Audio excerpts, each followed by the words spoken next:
Hello, everybody. I'm Ira Kirschenbaum. I am the editor of the Journal of Orthopedic Experience and Innovation. We have another Wednesday night session, what myself and Marty Nichols calls the fastest night in orthopedics. And tonight we're talking about the economic science and behind the cost of an orthopedic procedure, which I think is really a topic that does not get enough um, space on the podium. People talk about making money, people talk about a variety of things, coding, but the cost of a procedure is critical now that the revenue is down. We have an amazing panel. I'm going to have them introduce themselves. I don't have any specific order, but we'll start with Michael Ast. Mike, everyone knows you, but I'd love you to please introduce yourself.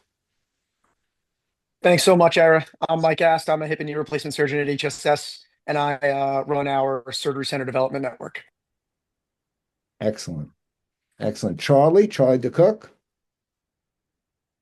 Hey everybody, glad to be with you tonight. Ira, thanks for the invitation. Yeah, excited to be with you. We are a large group of joint surgeons here in Atlanta that has 4 surgery centers and are very aware of our costs and looking forward to learning from the panel.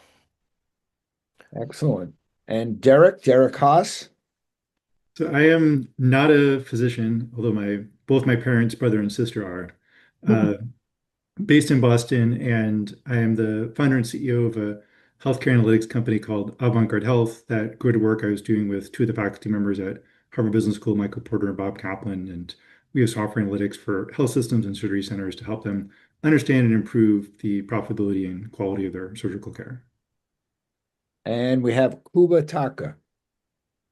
Hi, my name is Kuba Tuck. I'm a hip and knee surgeon at White Plains Hospital, and we have probably 3 dedicated joint surgeons and probably another 4 to 5 surgeons that do hip and knee surgery alongside us. So we have a pretty high volume of hip and knee surgery for a small hospital. Very good. So I want to remind everybody, if you have a question, you're going to put it into the chat or use the reaction of raising your hand. We'll call on you. You ask a question. This is part of the open mic system. So I'm going to start. I'm going to start asking a question. Mike asked, you are very involved, obviously, and written quite a lot and lectured quite a lot on ASCs. What are really and you've spanned in your career, hospital-based only and ASC only. What are the differences in the concept of costing and ASC procedures versus hospital outpatient departments or inpatient procedures? Is there a difference in those worlds? There's a bunch of differences. I think the biggest difference between the costs in an ASC and the cost in the hospital is I don't care at all about the costs in the hospital, and I really, really care about the costs in the ASC, right? And above all else, that is the issue, right? That's one of the biggest problems. And the other challenge, I think we even heard it a little bit in Charlie's introduction, in his network of surgery centers, they're very aware of their costs. They're probably quite transparent. More importantly, they're simply available. And I'm sure Derek can help explain to us later sort of how to make that available in your center or to yourself, or what type of analytics you can do. But the real difference is when you ask for your costs at the hospital, most of the time nobody can even tell you. They have a really hard time even knowing. And I think it's because for decades, hospitals sort of did okay and costs got fudged and things got moved from column to column. And we weren't down to the idea of like, what does my case cost? What does a hip replacement margin look like for Medicare versus commercial insurance? And now that payments have gone down, now that health systems aren't as flush as they were, we're starting to see a lot more of that really attention being paid to that topic, even at the level of the hospitals and certainly at the HOPDs. I think when you think of the difference, right, what's the difference between an ASC and an HOPD and a hospital? I always go back to, if you want to be very, very simplified about it, costs have 2 buckets, right? There's fixed costs and variable costs, right? It's as simple as that. There's some things you can't change and some things you can.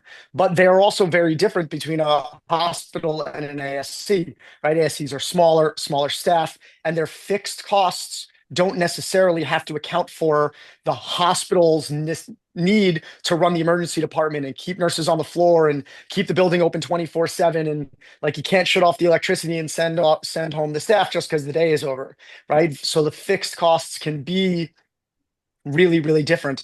I also think you just start to look at things very differently. And again, I'm going to steal a little bit of Charlie's ideas, but I'm sure he'll elaborate on it, right? At hospitals, all we do is cost accounting, right? We just want to spend less money and see what happens. Versus at a surgery center, when I think of cost, it's not so much about what is this one case cost, is it what does it cost me to get one more case done? Because in that situation, I may be able to make a lot more money, even if, quote, the costs of the day went up a little bit, right? The concept of, throughput accounting versus cost-based accounting, which again, Charlie is the expert on, so I'm sure he can explain it a little more. Paul, you want to make a couple of comments on this? Yeah, the first thing I always think of with hospitals is Clayton Christensen's work. So, he called them shops, and we needed hospitals. I mean, no one could afford to put all this expensive equipment in one place. And, we've needed them for the last several hundred years. The problem is, at some point, that lack of specialization has led to rising costs, where 9 out of every $10 is paid to something other than patient care, right? And I think the real advantage that Mike and I and Kuba have is that we have the ability to now form new specialized places that don't need all the stuff that hospitals have, right? They are at such a disadvantage. There's just no way that they will ever be able to make up for that lack of specialization. I can be super specialized in my center. I can decide I just want to do right knee replacements, and that's all I want to do all day long in my center if I so choose. And because of that, I can totally change the cost associated with that. And you know what? Our hospitals were losing between $4,000 and $5,000 per Medicare joint. Hmm. They were losing $4,000 to $5,000. We are making over $3,000 for every Medicare joint. That's a difference of $8,000, right? And it's not because we're that much better or anything like that, or because their hospital administrators are incompetent, although that may be the case. It really, they are working from a disadvantage that they will never be able to correct from. So anyway, that's my long spiel of what I think of hospitals right now. Derek, you want to comment a little bit on cost and how we can look at costs, whether you're an ASC or a hospital, because everyone thinks cost is just the company X gives you a bill, you pay it, that's your cost, and it's not, I know it's not that because I've read your Gunderson study and some others. So tell us a little bit about costs from your point of view. Yeah, so from a cost perspective, like I think it's the first question is just, what is the scope of what you're trying to analyze? Like, so if you're just trying to look at the cost within the hospital or within the ASC, for like the care, that's one thing. Many organizations are, going to be part of like a mandatory bundle payment program starting in January through Medicare as well, like where they're going to need to be mindful about the costs post discharges as well. As relates to like the costs within the facility, let me just say also agree with the point Mike made earlier. Ultimately, you want to be trying to maximize your total margin, not just minimizing the cost per case. But in terms of like understanding your costs, organizations like are very good at understanding. Here's like my expenses, like in aggregate in different categories. Here's how much I spend on drugs, or here's how much I spend on supplies, or here's how much I spend on like nursing.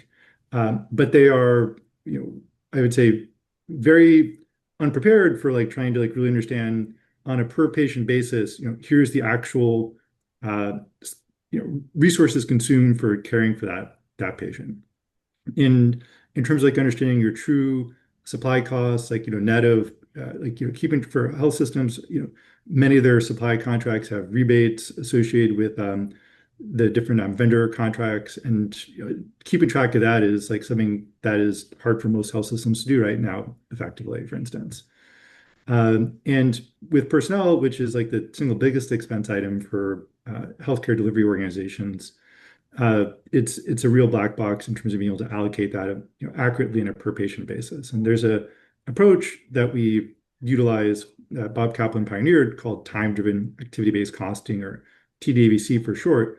And idea is to understand for each patient, like what is the steps in the care delivery, what are the types of staff members who are performing each of those activities, and how much time are they spending? And if you know that information, you can say if spending 20 minutes with the patient, if the cost of that person's time is $90 an hour, it's like $30 in personnel cost associated with that interaction. And the beauty is, this wasn't possible 10 years ago, but where things are right now from like a EMR perspective, both in the ASC setting and in the hospital setting, a lot of care activities are being time stamped, and you can use that timestamp data to really understand the duration of time people are spending, and then to be able to like look at the cost of their time efficiently as well. And one of the benefits of this is just having like a consistent approach means you can then be not just understanding your own costs, but being able to compare it with peers or other organizations in an apples to apples basis. And one of the surprising things as an outsider within healthcare is like there are no standards in how hospitals or ASCs do cost accounting today. If you have cost data from 100 different organizations, it's probably done like 99 different ways across them. And so, it's really valuable to like have like a consistent way of measuring costs. You can then not just understand your own, but understand again, in terms of getting to actionable insights, like what is it I'm doing differently than somebody else that I want to try and learn from as well. I'm going to ask a Kuba question that bounces off of this. Kuba, you're in a very high quality regional hospital. It used to be a community hospital. Now it's kind of a regional hospital, covers a wide swath of people in the New York area. And but it is a hospital, and it has urology and cardiology and other specialties. How do you find the orthopedic department sort of getting involved in costing in a hospital when you're an employed physician? Do they put pressure on you? Do they want you involved? What's your involvement in the costing process at your hospital? On a actual monetary level and savings level, very minimal. And recently, partly when I was bringing in Turbit and the pods, because I wanted to improve the efficiency in terms of time, I was working on improving the costs to incentivize the hospital to bring in a system like that. And what you begin to realize in these systems, what's really great for someone like Charlie, who's building this from the ground up, and he's making all the decisions. For us, it's completely the opposite, and the priorities are very different at the hospital. The priorities are really to make sure all the patients are safe, all the staff is safe, and the day goes on without any major incident. The priority isn't really to get as many cases done as possible. And what ends up happening is you get these layers of bureaucracy. But the first kind of person you need to talk to in terms of improving efficiency, they don't really care about costs, because you start talking to them about improving the speed. And the first thing they're thinking of, how is this going to screw up this fragile workflow that we already have, and throw a wrench into something that seems to be working from their point of view adequately. I remember when I visited Charlie, I think it was last year now, and I dramatically lowered the speed of our turnover. I mean, not lowered, but the time of our speed of turnover. We increased the speed, the case time, everything. And I was trying to get my third case started, and everyone's attitude in the hospital was, wow, you're already done with the second case at this time. This is great. What are we rushing to get the third one started for? And, that's kind of how they approach it, to not rock the boat. And that's been my experience in the hospital setting. Interesting, Mike. I want to go back to you because I know you live in both worlds. You live in hospital and ASC development. Um, have you seen hospitals in your hospital and others in your travels begin to get some religion on margins and throughput, especially throughput, what Charlie talks about, how many cases you can get done in a day, and can you get more done in a day given the same resources? What's your experience in these two settings? Yeah, I mean, I think it actually goes right back to the question that had been popped up in the chat about what's more important, your payer contracts or your costs. Well, the reason hospitals never cared about costs is because their payer contracts were great. They were Yeah. making a ton of money on these huge commercial insured commercial contracts. And as those have ramped down, ratcheted down, and especially now that hospitals are getting HOPD rates and HOPDs are getting ASC rates, and they're looking down the barrel of budget neutrality in the future, all of a sudden, almost every hospital I talk to is at least having a conversation about cost. Now, there's, like Derek said, they're still having a hard time even defining what cost means in a comparable way. But I do think you're seeing some very advanced health systems like Geisinger or some of the other ones who, when the surgeon leaves the OR, they get a receipt for the case. Here's exactly what you spent in that case. Here's what you spent. Here's your margin, and hopefully they're starting to get, here's your margin. Here's your, here's what you can do. And hospitals are there. Look, they're starting to learn, and I would credit my hospital a lot because they're definitely starting to think about this in a positive way, even in the way something as simple as the way they define block time. So we always joked about block time was about how much time can you use to do as little work as possible, so they didn't take away your block time, right? Because if you worked too quickly and didn't use all of your block time, they'd actually say you're underutilizing your block time and we're going to take it away.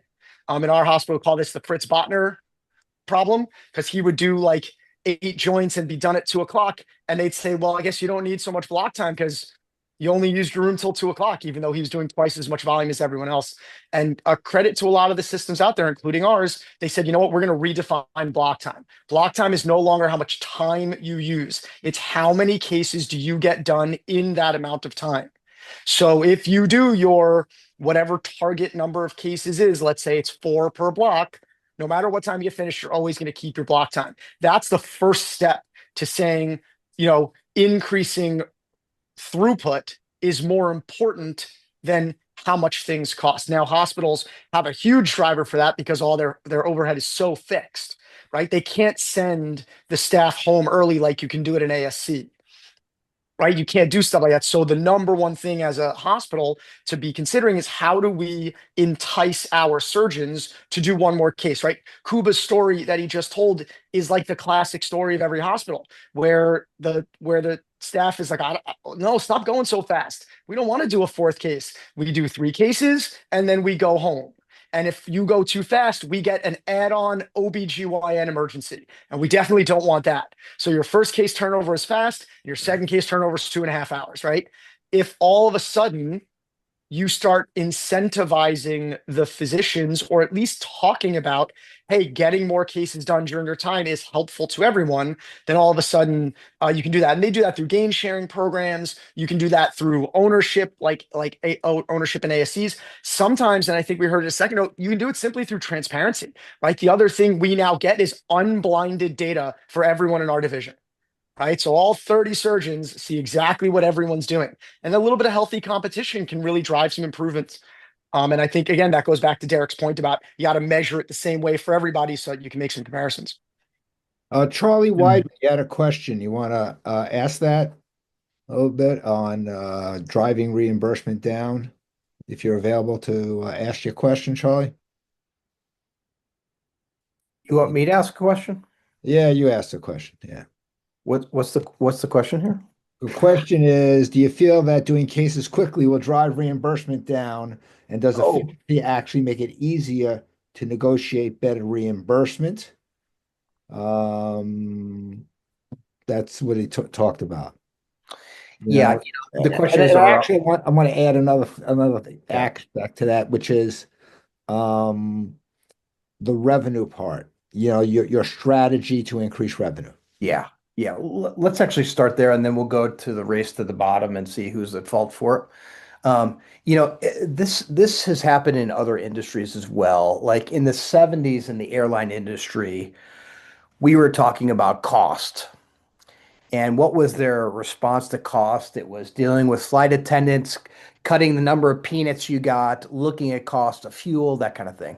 So I fear in healthcare, we're in a world of trouble if we start talking a lot about cost because we lost the forest for the trees. The real way to do this is to really increase your revenue. Cost is a very secondary, tertiary issue in this factor. And the reason why I say that is because in the airline industry, what a groundbreaking airline was able to do in the 70s was be able to say, we're using an airplane for 5 hours a day. The answer is not to cut costs. The answer is to keep that airline in the air for 12 hours a day.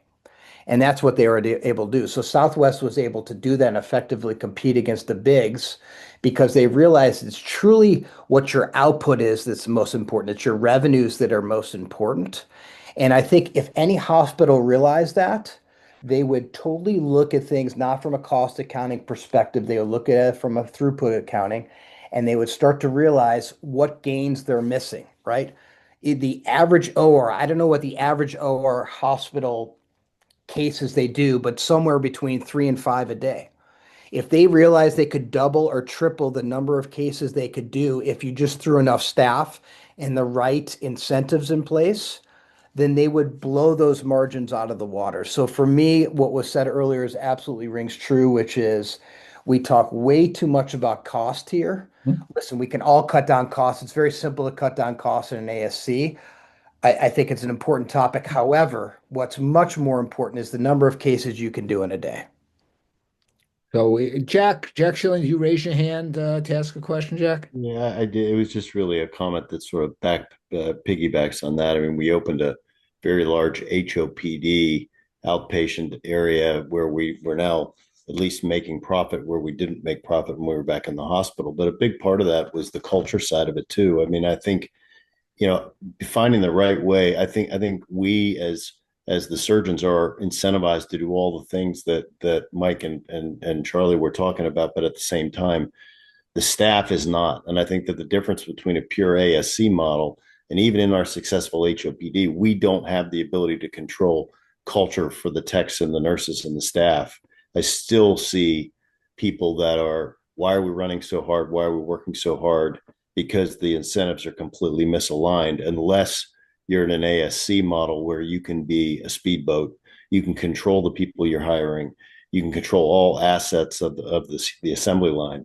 And it's really the only way to get there. Otherwise, you are doing what Charlie said, which is the race to the bottom is a real thing. We can spend all kinds of time on controlling our costs and trying to drive throughput, but if that piece of it isn't there, you're never going to get to where you need to get. And I'm very happy with what we've done on our HOPD, but it is not even close to the same as you can get in a freestanding ASC and with the same situation. Yeah, I think one of the easiest way to address it is actually changing our simple definitions like start times, turnover time, utilization. These are so archaic and anti-throughput, it's not even funny. So for us, utilization, it's kind of like getting back to airlines in the 70s, it's exactly the same. They were talking about flight hours, like how long the airplane was in the air. Well, that means very little. What really matters is how many seats were filled and how long they were up in the air for, right? So for us, utilization is simple in our ASC. It's how many cases do you do in that room per day? That's it. It's a simple metric to follow, and it's an easy way to really encourage throughput. What are some, I'll go over to Derek, who's done a lot of work on cost, but you've also done some on revenue. Let's talk about revenue strategies. Okay. Revenue strategies, whether that's, well, I'll just leave it up to the panel. Derek, revenue strategies. Yeah, Revenue generation increase revenue strategies. right, well, I guess just gonna like one comment just to kind of bridge off of some of the things that Charlie and Mike were sharing earlier too. Like as it relates to like looking at the like the block or blocks. Like my favorite way of looking at that is like basically kind of contribution margin per block or contribution margin per block hour. So you're looking at, as Charlie's saying, kind of both factoring in the revenue and also the cost. And as Mike was sharing earlier, if somebody's finishing all their cases early, but they're generating a ton of margin during that block, you're really only caring about the total margin that's being generated during that block time. And that's super helpful for hospitals to then understand, like where ultimately what are like the services or physicians like where they're really contributing to overall margin for the hospital versus like potentially kind of draining margin for the organization as well.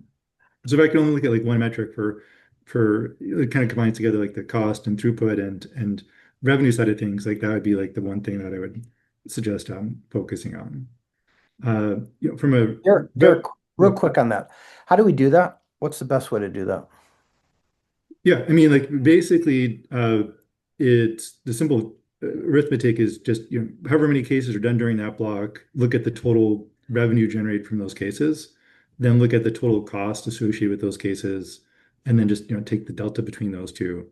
And that's your contribution margin for that block. And then also in terms of like normalizing for the length of the block, the block's 8 hours, just divide that by 8 to get like the margin per hour as well. Yeah. Steph, I would say, oh, sorry, get question. Someone was talking. I think part of the problem, though, of doing a margin per hour, these averages kind of throw things off. So if I was to look at averages, like it would be basically $6,000 of cost per case for us per day, right? So that's the average across our cases per the day, given our last year's, 12.5 cases per day in our 2-room ASC, right? So that's our numbers. That's our average. But it's a little bit misleading because really after those first 2 cases, I'm making significant profits from that moment on. Right. So it's not really every case is costing $6,000. It's we're paying off our ASC for the first 2 cases, and then after that we're making profits from that. And I know that every additional case I do is going to net me a certain thousands of dollars of profit per case. So I know how important that next case is. And I think sometimes we lose it in that law of averages. If we average this stuff all out, I think we sometimes get lost by that. Interesting. I'm gonna there for a second. Stefan Royce, I had a question. Stefan, are you available to ask your question? I am.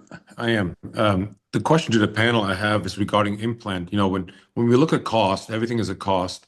And it is my understanding that in certain setting, the implant is actually a revenue generator. And it's really hard. When you look at the transparency law and you look at fee schedules of the facility fee, you can look that up, but you don't know what they get paid for the implant. But sometimes it's a cost plus. So then you're incentivized for the implant to be 20,000 because if it gets cost plus 10%, you make 2,000.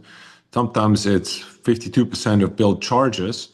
And it's really hard from a transparency to figure out what the implant really makes because that's our biggest cost. And so I'd like to ask the panel if they have a little bit more insight of how that works between hospital, HOPD, and ASC. I mean, the quick answer is it's going to be payer dependent. So vast majority of payers aren't reimbursing separately for the implant. Like it's part of the total reimbursement for doing that procedure in that facility. And for Medicare, that's always the case with a couple of very small minor exceptions.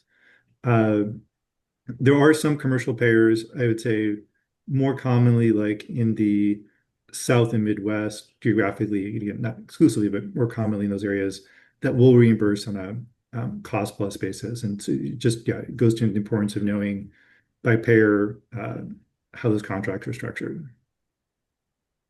Stefan, I'll tell you, in the Southeast or where we are in Atlanta, there's only a few centers that have a cost plus contract. yeah, it's a facility fee based, and it's standardizing, and that's They exist, but my gut tells me that there's less and less of them out there. I don't know. Derek's I would agree with that. Like it's decreasing over time. I mean, in Houston, Methodist pays $4,000 for an implant. They mark it up 7x. They bill 28,000. They get paid 14. So they make $10,000 just on the implant. And that's in an ASC? No, that's in the hospital. Yeah, it's a whole different game in the ASC market. It's a facility fee based. So you make money off of saving on implants and supplies and staffing. That's how you make your cost savings. Even in Texas, I think most of the payers are doing it the way Lacey's describing. And so, again, there are some nuances payer to payer, but for the most part, the implant is a cost to your goods sold rather than like a separate line item you can bill for. Interesting. We have a great comment from Aylan. Aylan, you're a neurosurgeon, but we welcome you in because you do spinal surgery. So it's so we respect that. Could you kind of expand on your comment in the chat about this operative value index you talk about? Yeah, it's admittedly a bit of a shameless plug, but I'd love everyone's opinion on this. I'm in my 4th year of practice, and we've published about 20 papers on TDABC using sort of Epic and other EMRs and building a homegrown software layer on top of that for academic purposes. But as I've mentioned in the comment, like the cheapest care is no care. We're all worried about commoditization and the race to the bottom, as Charlie mentioned. So it occurs to me, I'm looking at a 25-year career or more in the future, that if we don't start quantifying the value that we are providing to patients that on a patient-centric basis, we're going to be screwed. And so what we published on about 5 or 6 times now is something I call the operative value index. So we take a given condition. So for us in the spine world, take something like the ODI, which is a lumbar disability metric that's patient reported. And we look at the delta in the ODI before and after surgery. And we divide that by the actual TDABC-based intraoperative cost.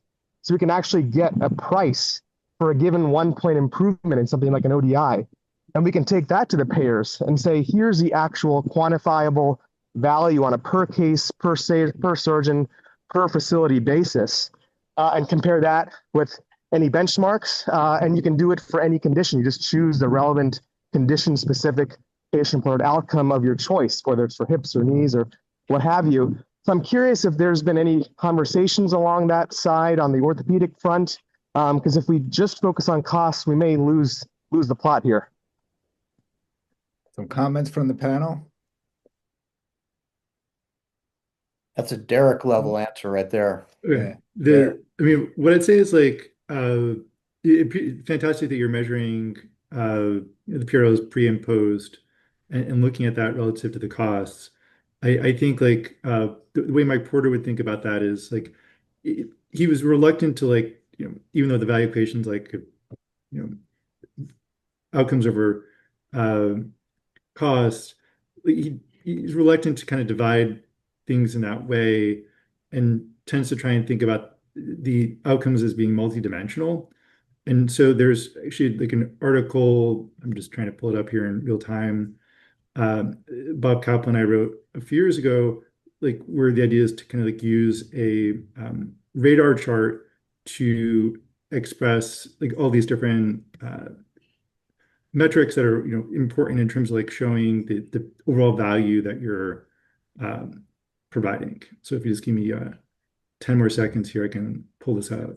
Sure. No, I think it's great. Like from our standpoint, in spine, we have developed so-called composite metrics, like so-called clinical success scores that are based on validated patient-reported outcomes questionnaires. And so I don't see why you couldn't take one of those sort of like multidimensional, sort of comprehensive outcome scores and then divide that. I mean, we always talk about value equals outcomes divided by cost. It's on every PowerPoint slide for every value-based care talk in the country. And yet some people are measuring outcomes on registries. Some people are measuring costs through either Derek software or Strata or whatever it may be. I don't see many people merging the two, actually doing the quotient and actually doing analytics on true value as we define it as surgeons who actually know what value means for a knee patient or a hip patient or a spine patient more than the suits in Washington. Well, I think the issue, you're absolutely right, but I think the issue is there's not enough of us at the table. And to the other stakeholders, the payers, and a lot of other people, that equation's a sham, right? They say value equals outcomes over cost. What they're really saying is how low can I force costs before I dramatically affect the outcome? Right? That's really what they're saying. And that's Right. the problem. If you had physicians like yourself, like many of the leaders on this call here tonight, all of a sudden being the ones driving what really is value-based care, how are we going to define outcomes?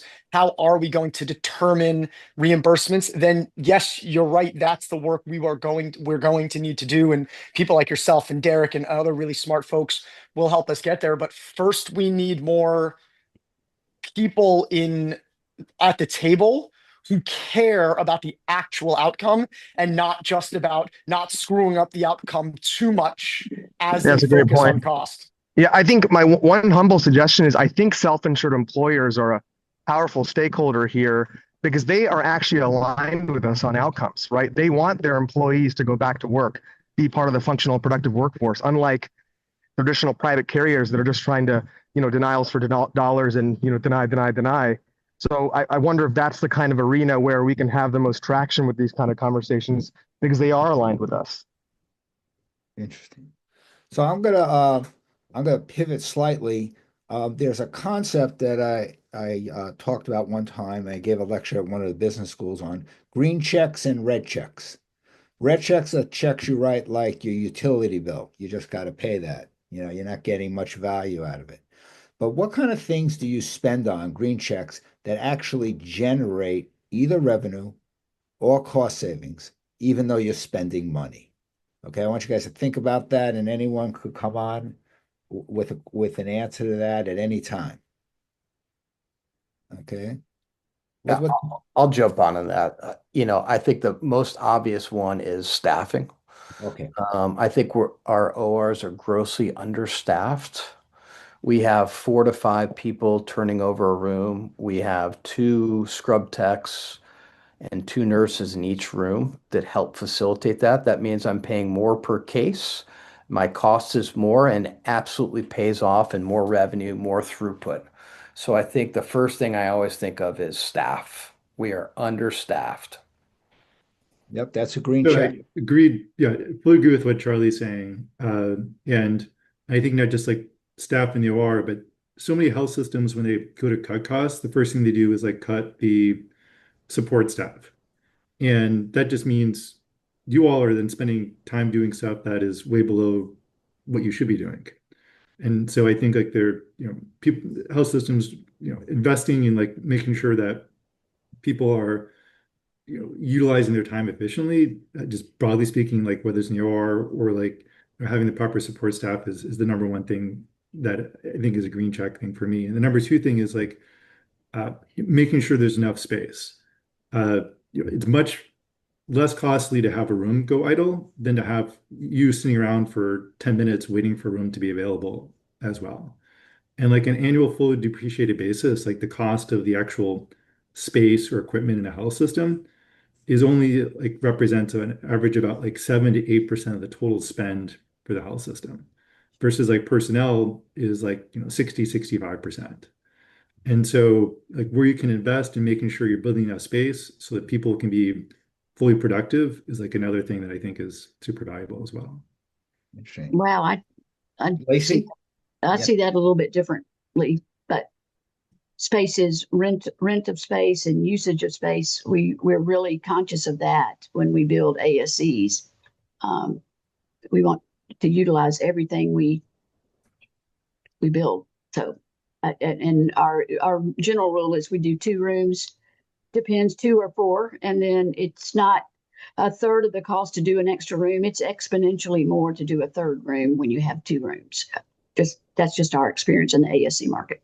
Well, the real question is, can you fill it? And I think surgeons overestimate their surgical volume that they're going to bring to a surgery center. When you're thinking There's no way that's true. So yes, you do not do 3,000 cases a year, Dr. Ast. Yeah, but the point, I think the point Lacey's trying to make is that Like we did 3,400 some joints in a two-room ASC last year, and our utilization was only like 60%. So that means I can get to over 5,000 joints in a two-room ASC without having to add more ORs if they're used correctly. Us surgeons, we like having plenty of ORs and a lot of space. The problem is you just got to make sure you have enough surgeons and the volumes to substantiate having that OR.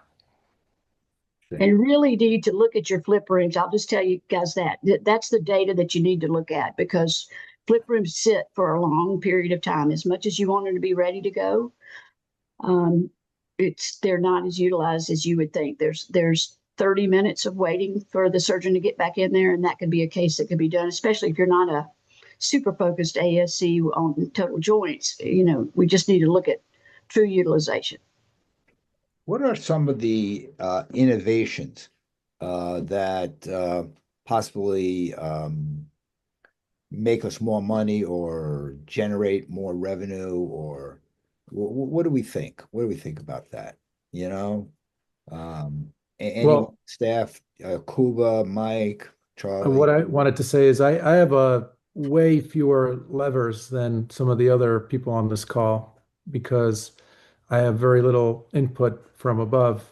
I kind of have only the input of how the cases go, so to speak. And my approach for my situation has been to really understand the process, understand everyone's job, be able to do their job and do it better so that I could help them, whether it's the cleaning staff, everything else.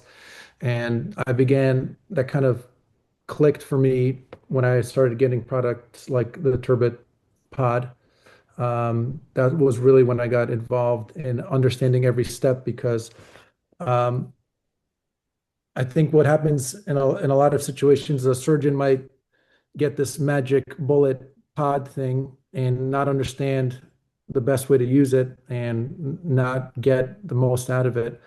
And what we saw, for example, with the Turbid Pod is there's all the obvious opportunity costs. You're saving time in the OR, you're opening with one person instead of two. But what ended up happening is it also opened the door to understanding a lot of these processes and how they're happening.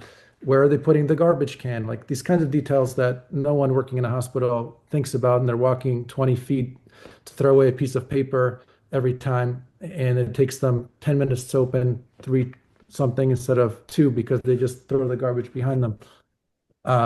So, that in terms of innovation, the Turbid Pod itself was helpful, but just bringing it in and changing the culture, which is another thing that was mentioned earlier, is using some of these things to change how people think. One thing that I've been working on at White Plains too is our CSPD, which was also part of the Turbot installation. I found that we have all the software the hospital bought, and it's kind of like owning an iPhone and only using the calculator in terms of how the staff was using it. So what I've learned is it's not just the innovation, it's making sure that it's actually being used to its maximum extent and reaching every person that touches it. And you realize that the chain is a lot longer. And dropping in something like Turbot is amazing. It helped a lot, but improving all the steps around it also dramatically improved our turnover. Yeah. Michael, at HSS, and you have a great role as innovation. What innovations have moved the needle in revenue or costs for you? Yeah, for us, it was a combination of things that all lead to transparency, right? It's all about transparency about time, transparency about cost, transparency about creating metrics, to Charlie's point earlier, that metrics that matter, right? So, I don't actually care about turnover time. I also don't know what it means, and I definitely can't get it from Epic.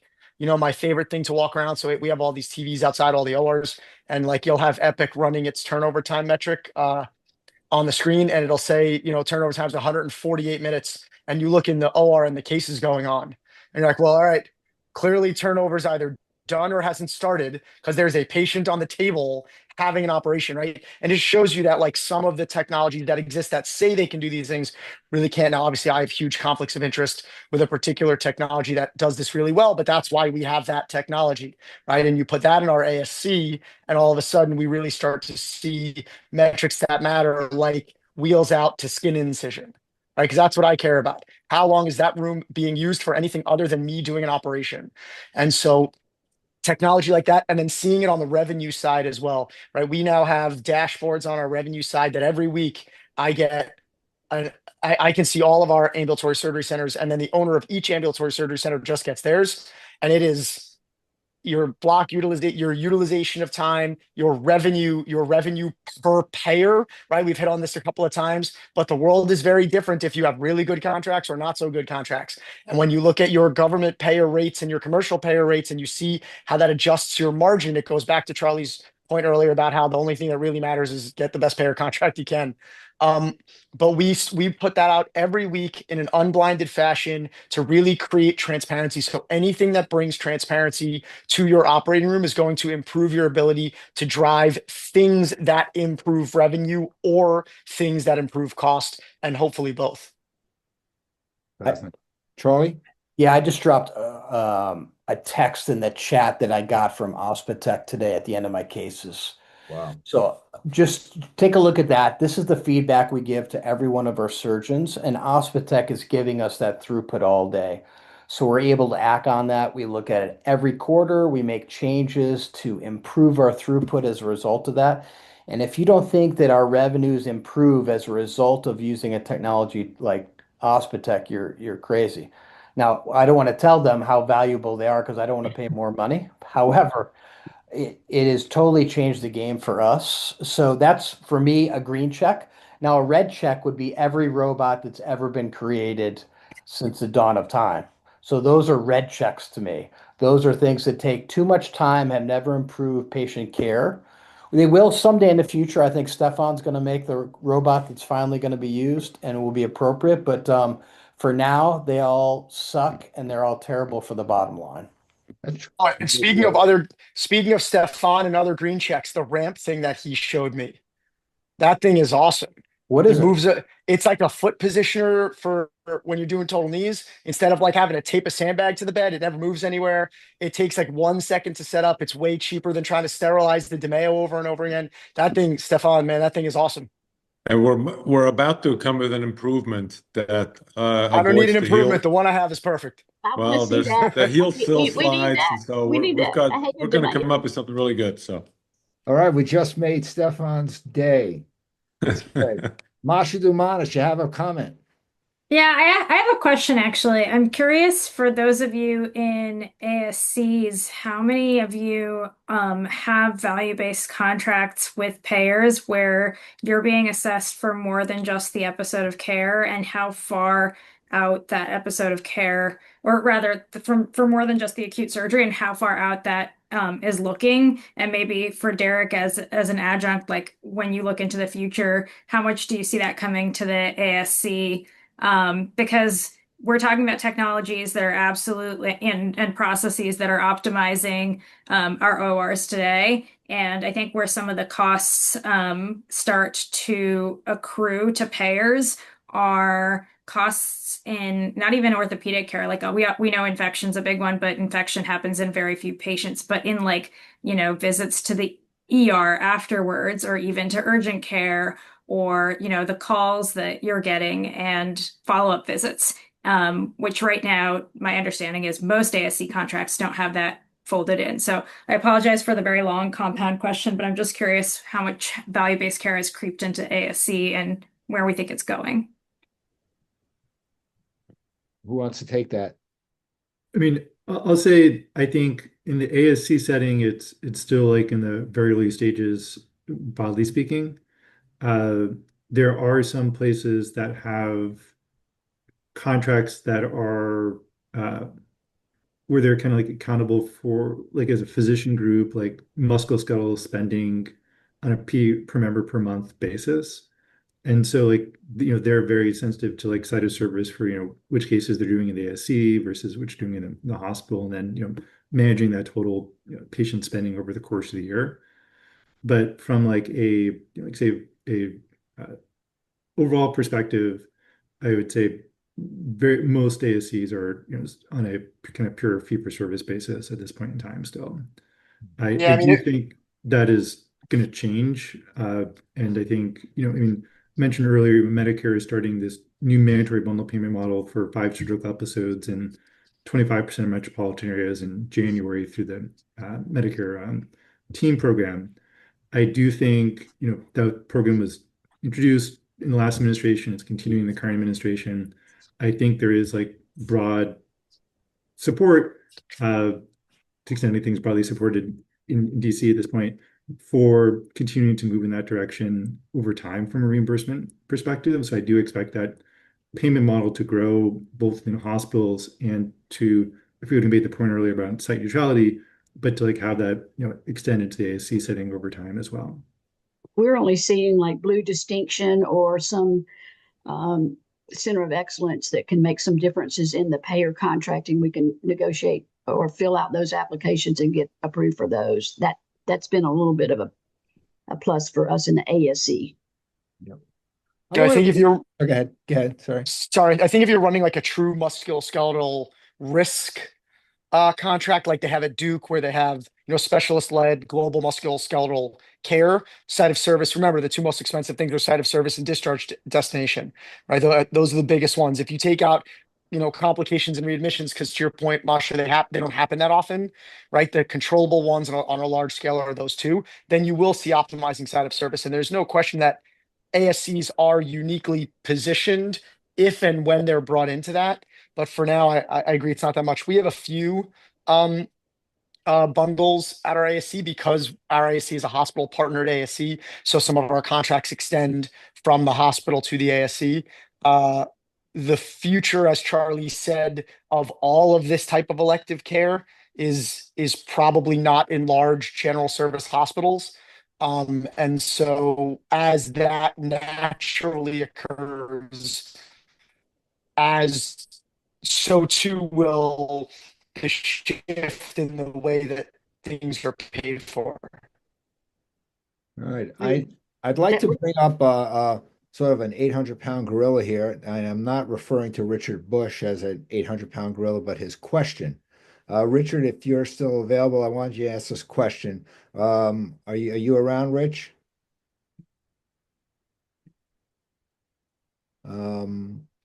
Okay, so Richard asked a really important question, Richard Bush is the founder of Disasterplasty, disasterplasty.org.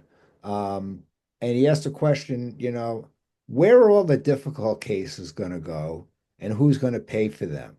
And the cost of we spent a lot of time appropriately on the cost of primaries and, cases that can be done. What about those very difficult cases in the future of hospitals? How do we approach that? Or that may be a whole nother topic session one day. I actually think Charlie answered this earlier, right? Everything is going to go to specialization. I think that the best thing that will ever happen to hospitals is when all the primary joints leave, right? And then you start to get regional concentration of complex care, right? Because we want to make sure patients have access to complex care. It is the most important thing we do. Access to care across the board, but certainly access to complex care. But when we start to sort of send it to regional centers and at the same time, make sure those centers are appropriately compensated for the complexity of care, and that's where it gets more complicated. That's going to be probably the best thing that has ever happened to the care for those patients, right? Because Disasterplasty, the organization, is exactly the point, right? It is the group of the busiest surgeons treating the most complicated patients. Well, guess what? Those surgeons are better at those complicated patients, should be paid appropriately for it, but also should, for better or for worse, make sure patients have access to that level of care. And whether it's infection centers, whether it's periprosthetic fracture centers, whether it's complex revision centers, whatever it is, what we need is an appropriate payment system for that. But what the patients really need, what Charlie's been saying from the beginning, not just of this webinar, but I would argue the beginning of time, is that when you specialize, you get better at something. When you get better at something, that value equation goes up in both directions, right? The cost goes down, but the quality goes up because you're just better at it. And so I think the future is ASCs doing all the easy stuff, and then our regional revision centers of excellence, complex care centers of excellence, taking care of the rest in a way that benefits patients. I think it's Ira, brilliant. can you hear me? Yeah. Rich. Yeah. That's all fine and dandy, but let's get reality. Okay. Medicare doesn't care. Insurance doesn't care. Right. And we're not going to get to that point with the present leaders that we have. Right. The cost of these things are becoming ridiculous. There aren't enough centers to take care of this. Medicare, I'll put it simply. All right. I trained in DC. I took care of congressmen and senators. First of all, they're not smart. Okay. They're just politicians, and they don't have any idea how healthcare works, even though they used to be physicians. It's crazy. All right. And if you ever talk to, Ira, you were there with, what's his name from Tom Price talked about things, yeah. and how when he was charged of HSS, how they did things. Right. It is a quagmire. They have no incentive to give us anything until we say no. Right. Medicare, right, for revision starts at $17,000. If you have a bunch of comorbidities, you might be able to get $30,000 out of them. How are you going to do a major infection? How are you going to do a DFR or a total femur or somebody that needs that if that's $60,000 and $70,000? Who's going to absorb that cost? Right? It's not sustainable as we drive everything to ASCs, which are healthier patients, but the hospitals are left taking care of these sick ones. And you're starting to have hospitals getting to the point that they're going to start closing again. If I could jump in, I'd love to answer. Yeah, Charlie. So, Clayton Christensen, when he coined the term disruption, he said that the true idea is that new technology will allow you to do a more complex thing at a cheaper site of service. So Innovators Prescription talks all about this. 10 years ago, everyone said it was too complex to do primary joints in an ASC. In 10 years from now, what's going to happen? We are going to be doing our revisions in ASCs. It absolutely is going to happen. We're looking at doing one. We've got plans in sight for the next 24 months to do the first ASC only, revision only ASC, where we will do a periprosthetics, infections, and all those things. The invisible hand of capitalism works, right? We may not be putting expensive cones and other things in because it forces us with the contracts, but we will find a way if we stay true to that dogma. Charlie, Sorry, I've done over 100 revisions in the ASC, and recently I took out an infected, fully HA-coated stem with the wonderful system that you have sold to J&J. It cost me $5,000 for the blade, but man, it was worth every penny. So revisions can be done in the ASC, and we can. I have 2 EOBs of revisions. The identical revision, hospital got reimbursed $80,000. We got reimbursed $20,000. We can save an enormous amount of money to the healthcare system by doing revision at the ASC. And I feel much more comfortable doing it in the ASC because my staff is impeccable. The hospital is just an absolute catastrophe. Yeah, I love it. It's going to mean that we're going to have to be better with anesthesia, better with blood loss. We're going to have to manage a lot more. I mean, I'm not saying this is going to be easy by any means, but we have to continue to innovate to make that happen. Jack, you had a question? Jack Schilling, or yeah, it was more of a comment that there's a third group of people. We're talking about simple primaries and complex revisions, and the third group of people that I think are going to get left in the cold are really unhealthy older people that don't have a complex knee, they don't have a complex hip, they just cost a lot. Because of Michael's point about the 2 most expensive things are where they get it done and where they go. They lose on all fronts. And what do you do with the 84-year-old? I have no family. I live in a third floor apartment, and I can't go home from the ASC. And oh, by the way, I had a cabbage last year. So those people struggle in this world, and I lose more money on those cases than I lose on any other cases because they just don't fit, and Washington doesn't care about them. So that's the group that I worry about, and I think that there's going to be a gap that they fall into where they don't get care if we're not careful, because they will be the people left standing by the side of the road. Just thoughts on that. See, that Ira, that's the point. There's always going to be a group of people that are always going to cost a lot more money to take care of. And the problem is these centers can't always absorb that because there's huge number of hospitals, guys, that are just middle-sized hospitals or small town hospitals that get these disasters. And by the time they I'm not going to say screw it up, but try to treat it the best they can, and then it ends in my center. All right, now I got exactly that patient that's going to cost a hell of a lot of money to try to take care of that we can't absorb anymore. And that's with somebody who knows what they're doing. And so that you can do revisions in ASCs. Yeah, I've done some of those too. But if you guys think you're going to do infections and make money, and if you think you got another thing coming, okay? The cost of some of these kind of things in an ASC is not sustainable for that kind of model. I'm just telling you, I disagree with that completely. Simple revisions and things and so forth, fine. But who's going to do the 50-kilogram diabetic that I have here in the hospital that somebody operated on 3 on as infected? You think you're going to do that in ASC? Come on, let's stop this nonsense. All right. And we got a big problem on our hands. I love it. Come on.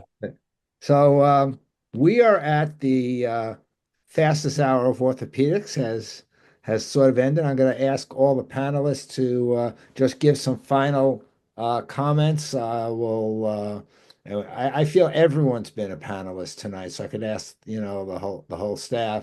I'll start with Charlie. Just some final comments that people could take home with. Yeah, I look at time as not cost. I look at time as opportunity. So we look at our ASC ORs as opportunities. And as soon as we fill those first 2 cases of the day, we're making profits. And our goal is to create a process in which we give high quality and high throughput. And I think that's our key to ignoring the cost issues that are currently out there. Okay. Kuba? Some comments? Yeah, I would say that what has given me the biggest efficiency gains in White Plains and what I've learned is to kind of look at the whole process and understand all the steps. And sometimes, as much as here at JOEI, we like talking about the sexy new products and stuff. Sometimes you get more gains by getting an extra broom for your staff when you realize that they're running around, using one, and you can, improve things a lot more that way than, the fancy products. So that's something to always keep in mind, that you have to be open-minded about where to see those improvements. Okay. Derek, a few comments? I'd say something that's exciting that we haven't touched on tonight yet is just the ability and power for AI and generative AI to do a lot of the insight generation for you from an analytics perspective. So you don't have to be spending time, combing through the data yourself as well. Like it's now possible to basically, have the AI in a HIPAA compliant way, just analyze your data and get to the conclusions and, save you a bunch of time with trying to run the numbers yourself. And so I think that's, a super exciting moment in healthcare from that lens right now. All right. And Mike, I'd love for you to bring us home. Mike asked. Yeah, so I think I'm going to probably end this with the same call to action I end almost every time you let me speak, Aaron. I appreciate all the opportunities. It is the only thing that fixes every one of these problems, everything from our disaster plasty question to our value-based care initiatives to our understanding how to change the mindset in healthcare, from cost accounting to throughput accounting to looking into what Derek and what we've all learned from him is we need more physician leadership. This all comes down to the importance of physician leadership. Healthcare systems, hospitals, ASCs, HOPs, doesn't matter who you are, all do better when actual doctors that take care of patients are in charge. And so if I could, get anyone and everyone to scream something from the mountaintops, it's going to be the only thing that saves healthcare is continuing to drive physician leadership.